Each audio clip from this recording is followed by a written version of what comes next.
Hello, we are watching the news broadcast daily, and following are today's headlines.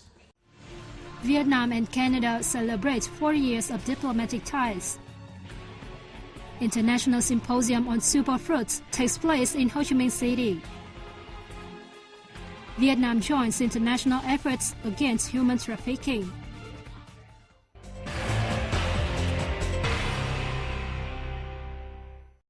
Foreign Minister Phạm Bình Minh had bilateral talks with his counterparts of Singapore, Malaysia, Timor-Leste, Australia, Bangladesh and Mongolia on July 1st. The talks took place on the sidelines of the ASEAN ministerial meeting in Brunei.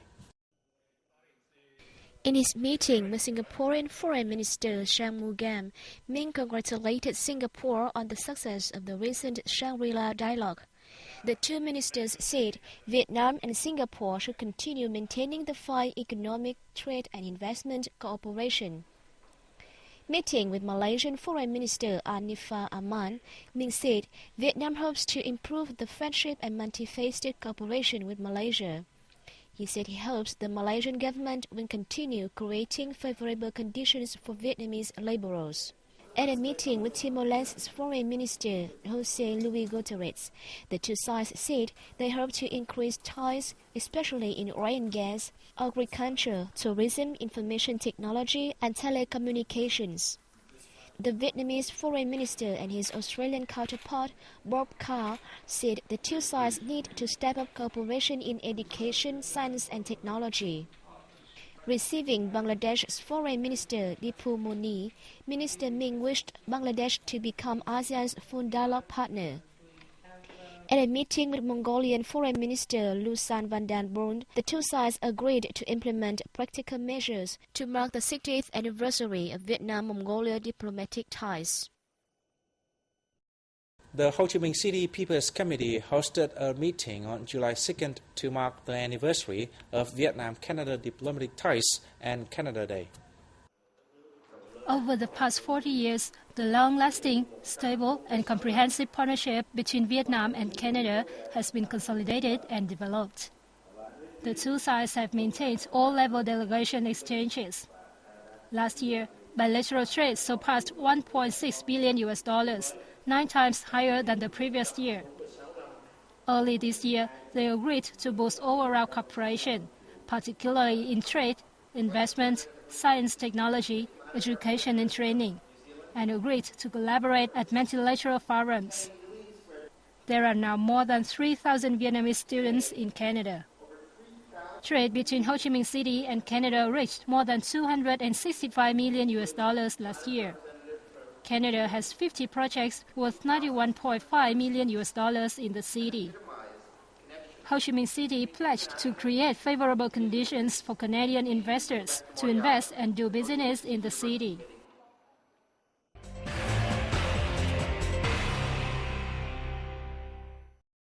The national flag carrier Vietnam Airlines has launched a direct route between the central city of Da Nang and the Republic of Korea's Incheon. An Airbus A321 will fly both legs of the route every Monday, Thursday, and Saturday. The first flight departed from Incheon International Airport with 180 passengers, which included 153 Koreans, on the morning of July the 1st. The direct route is an effort to create the best service for passengers from both countries. Vietnam Airlines launched 2 other international routes departing from Da Nang on the same day, a thrice-weekly flight to Seoul in the Republic of Korea and a daily flight to Siem Reap in Cambodia.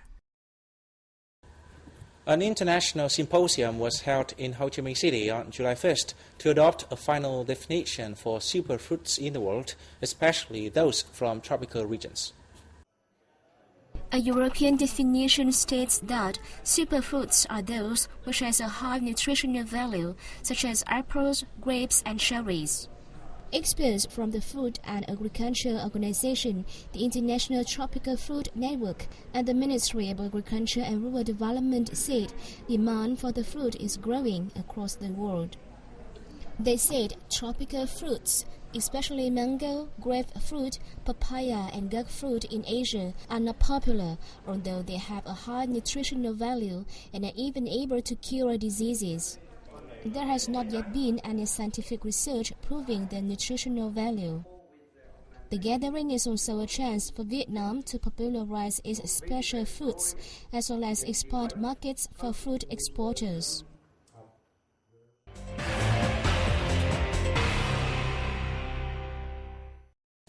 A conference to launch a project to enhance international cooperation against human trafficking took place in Hanoi on July 2nd. Information released at the conference showed that the crime is on the rise in 63 cities and provinces nationwide, especially those bordering China, Cambodia and Laos. The project set the goal of signing bilateral cooperation deals with at least 3 countries and territories by 2015 to fight the problem. It will enhance links with the countries and international agencies to verify and deal with cases, and ensures the progress of foreign-funded projects, while popularizing external relations information through diplomatic channels and Interpol. According to the General Police Department on Crime Prevention and Control, 80% of trafficking cases in the country target women and children.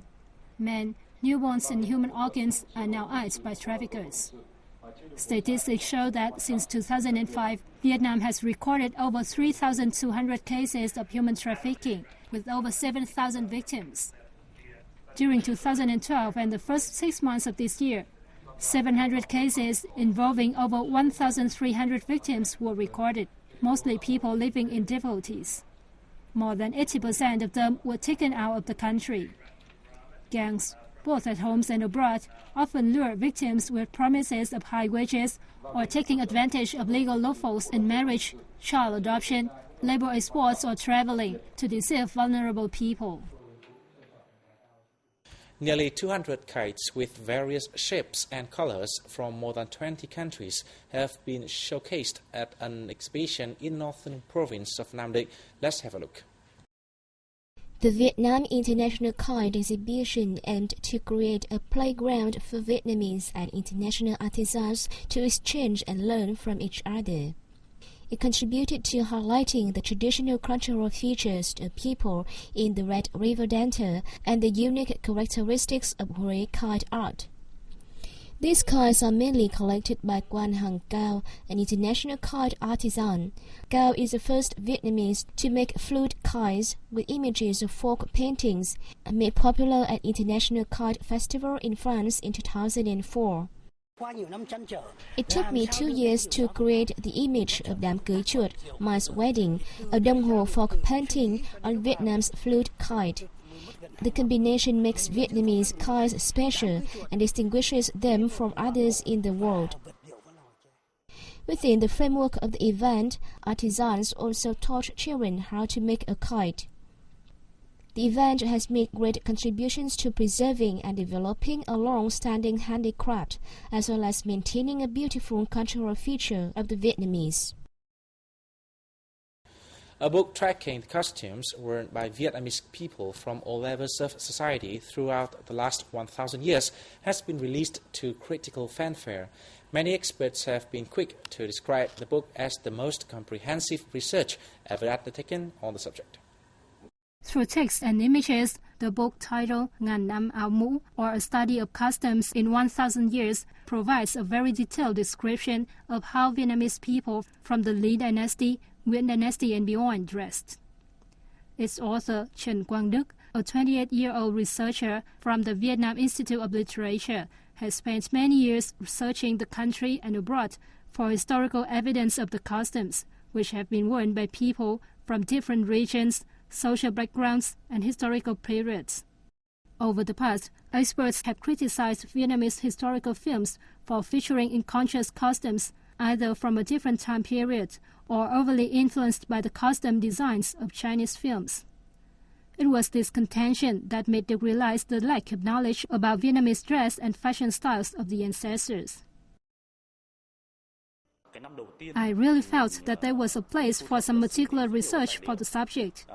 I noticed that people don't just argue about what people wore, but also about the extent of the influence. I wanted to find some definitive answers. Đức said he is happy to find through his research that despite the influence of Chinese attire as a standard to follow, Vietnamese clothes and hairstyles had their own strong identity.